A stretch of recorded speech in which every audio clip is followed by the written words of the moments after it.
The date is December 24th, 1617. The Arctic Ocean is not merely water. It is a black, heaving mouth, and in a single violent exhalation, it is swallowing 40 men whole. The storm did not build. It detonated. One moment, the sky was a bruised purple of the polar twilight, and the next, the wind was screaming with ferocity that stripped the breath from your lungs. On the shore of Vardo, Atiai, New York Island at the absolute edge of the habitable world, women are standing on the frozen rocks, their knuckles white, their skirts whipped by a gale that carries the taste of salt and impending death. They are watching 10 boats, their husbands, their sons, their fathers, simply vanish into a wall of water that connects the sea to the sky.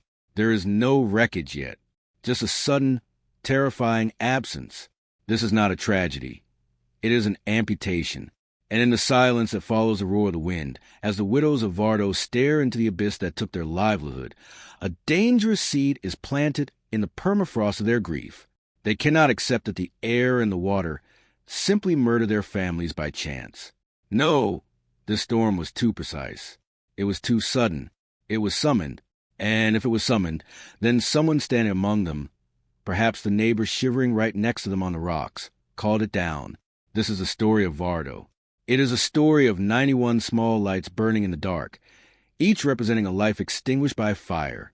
It is a story of a panic so profound it tore a community apart at the seams, leaving a scar on the history of Norway that had been buried under snow and silence for 400 years.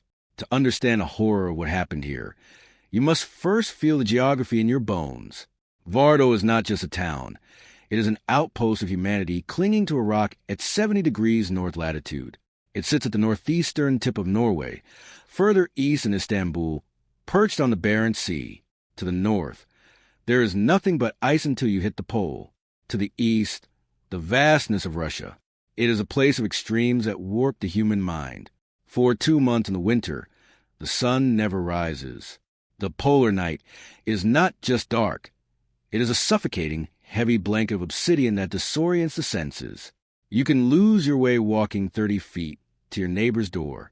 The wind howls with a voice that sounds disturbingly human, and the cold, minus 30 degrees, is a physical weight that presses against the skin. Conversely, in summer, the sun never sets, bathing the world in a relentless, pale gold insanity that banishes sleep and blurs the line between dreams and reality. For generations, the people here survived on cod. The ocean was their garden, their bank, and their grave. But after that Christmas Eve in 1617, the balance broke. The village lost a majority of its adult male population in an instant. The economic devastation was total, but the spiritual devastation was worse. In the 17th century, there was no such thing as a weather anomaly. There was only God's will or the devil's work. And since these men were good Christians fishing to feed their families on a holy day, the survivors concluded it could not be God. Enter the perfect storm of bureaucracy and superstition. Vardo was the administrative center for Finnmark, a wild frontier governed by men who were not from there. The officials who ruled Vardo, the lensman, the fog, the governors, were Danes, Germans, and Scots. They were men from the south, men with university degrees, and books bound in leather that detailed the dangers of Satan. They came to this frozen rock carrying a terrifying prejudice, the belief that the north was a literal home of the devil.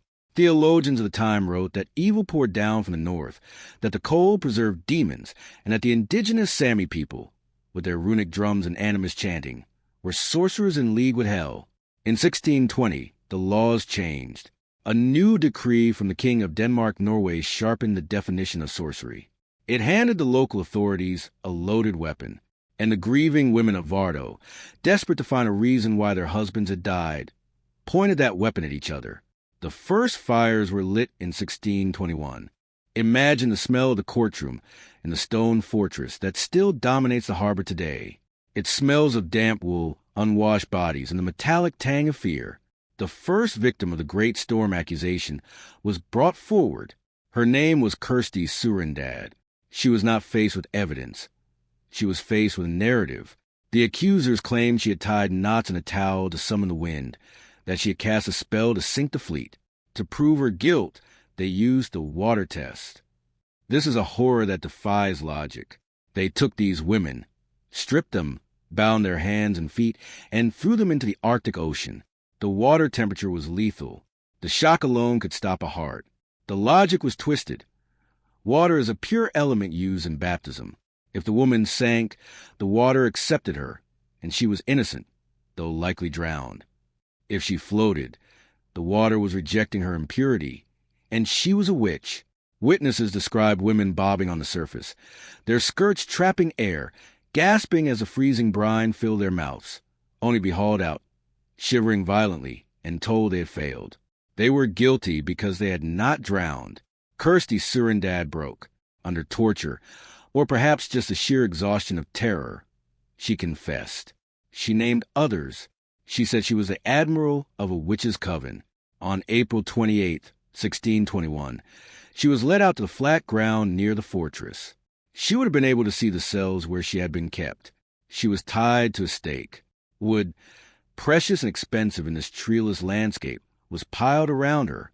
They did not strangle her first, as was a custom in some merciful parts of Europe. In Vardo, they burned them alive. The smoke would have been thick, black and greasy, rolling over the snow, carrying the scent of burning hair and roasting meat into homes of the very people who had accused her. But the fire did not cleanse the village. It only fed the beast. For the next 40 years, the fear festered. It became a background radiation to daily life. If your cow stopped giving milk, it wasn't biology. It was the woman next door. If a child fell sick with a fever, it wasn't a virus. It was a curse from the lady who asked for salt yesterday. The intimacy of the violence is what makes it so distinctive. These weren't strangers. These were people who had gutted fish together on the drying racks. They were people who sat on the same wooden benches in the drafty church. The madness reached its absolute, screaming crescendo in the winter of 1662 and 1663. This is a period that historians look at with trembling hands. In a community of perhaps only 3,000 people scattered across a region the size of Denmark, the accusations began to cascade like an avalanche. 30 women were put on trial in a single season. The dungeon in the fortress, known as the Witch's Hole, was packed. It was a dark, freezing pit where women waited in their own filth, listening to the screams of those being questioned in the rooms above. Among them was a child. Her name was Maren O'Ladder. She was 12 years old. Maren is the heartbeat of this tragedy. Her life had been a slow-motion demolition. Years prior, she had watched her mother dragged away, accused, and burned. She was an orphan of the fire. She was taken in by her aunt. Then, the finger of suspicion pointed at the aunt. Maren watched her second mother figure dragged away, tried, and burned. By 1663, Maren was alone, traumatized, and terrifyingly vulnerable. The authorities brought this 12-year-old girl into the fortress. They didn't want to burn her. They wanted to use her. They needed evidence. And a child's imagination, warped by grief and fear, was a gold mine. But there was another figure in the shadows here, a woman named Enrodius, and was not a local. She was the wife of a disgraced intellectual, exiled to the fortress. Bored, malicious, and manipulative, Enrodius reportedly coached the prisoners. She told them what the judges wanted to hear. She filled Maren's head with stories of the devil playing a red violin, of demons with iron horns, of great banquets inside a mountain called Domen that looms over the village. Maren, terrified and coached, stood before the court and spun a tale that would be funny if it weren't lethal. She said she had been to hell. She said Satan had personally given her a tour of a black valley where the water boiled. And then the judges asked the fatal question, who else was there?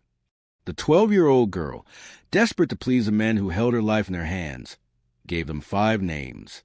5 women from her village, 5 neighbors.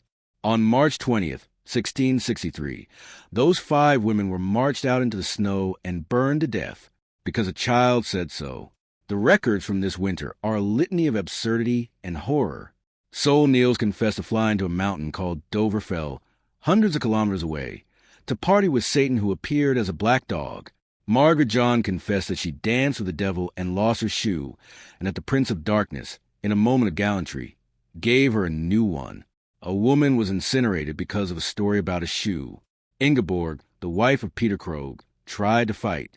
She denied everything. She looked the judges in the eye and maintained her innocence. So they threw her into the freezing sea. She floated, dragged back to the fortress.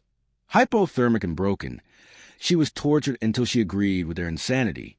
She was executed, her body burned to ash. But there was another figure in the shadows here, a woman named Enrodius, and was not a local.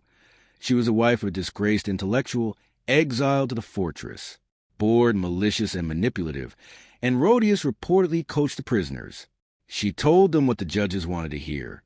She filled Marin's head with stories of the devil playing a red violin, of demons with iron horns, of great banquets inside a mountain called Domen that looms over the village. Marin, terrified and coached, stood before the court and spun a tale that would be funny if it weren't lethal. She said she had been to hell. She said Satan had personally given her a tour of a black valley where the water boiled. And then the judges asked the fatal question, who else was there? The 12-year-old girl, desperate to please the men who held her life in their hands, gave them 5 names. 5 women from her village, 5 neighbors.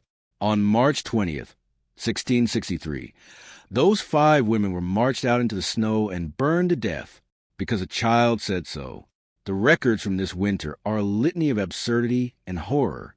Soul Niels confessed to flying to a mountain called Dovrefell, hundreds of kilometers away, to party with Satan who appeared as a black dog.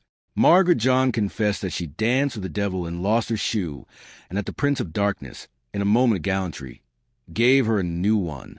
A woman was incinerated because of a story about a shoe. Ingeborg, the wife of Peter Krogh, tried to fight. She denied everything. She looked the judges in the eye and maintained her innocence. So they threw her into the freezing sea. She floated, dragged back to the fortress. Hypothermic and broken, she was tortured until she agreed with their insanity. She was executed, her body burned to ash. Elizabeth, Nils' daughter from Gambic, confessed without torture. Why? Perhaps she looked at the world around her, a world of darkness, cold, hunger, and neighbors who wanted to kill her, and decided that the fire was a doorway out of hell, not into it. She admitted to renouncing God and casting spells on ships. She burned. Then there was Barbara from Vodso. She was the one who tried to pull the curtain back. She told the court about Enrodius. She testified that the exile's wife was whispering names of prisoners, manufacturing conspiracy from thin air. She exposed the mechanism of the lie. The court ignored her. On April 8, 1663, Barbara was burned alongside 4 others. The truth did not save her. But the fires of Vardo consumed more than just Norwegian housewives. There's a darker, colonial layer to this bloodshed. The Sami people. The indigenous men of the North were not accused of flying on broomsticks or dancing with red violins. They were accused of being themselves. Their religion, their connection to the land, their traditional healing. It was all criminalized. Every single man executed during the Finnmark trials was Sami. This was ethnic cleansing masquerading as piety. The Danish officials were not just hunting witches. They were hunting a culture they didn't understand and deeply feared. So how did it end?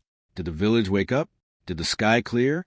No, it ended because of one man. His name was Mandrup Peterson Skånebo. He was a judge, but unlike the butchers who came before him, he possessed a dangerous quality, skepticism. He was assigned to hear the appeals. He sat at his desk, reading the transcripts of flying cats and boiling valleys and demonic dance parties, and he realized it was all mass hysteria. He saw the torture. He saw the coaching. He saw the impossibility of the crimes. This was an act of supreme courage. To defend a witch was to imply you sympathize with the devil. But Skånebo was relentless. He overturned verdicts. He demanded higher standards of evidence. He clogged the gears of the killing machine with red tape. By 1687, a new law required all death sentences to be reviewed by the Parliament in the distant South. The delay broke the fever. The panic couldn't sustain itself without the immediate gratification of the execution. The last witch execution in Norway happened in 1695. The silence returned to Vardo. The snow covered the ashes. And then a different kind of darkness fell, the darkness of forgetting.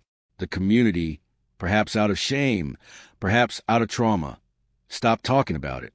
The mothers didn't tell their daughters. The records gathered dust. Then came 1944.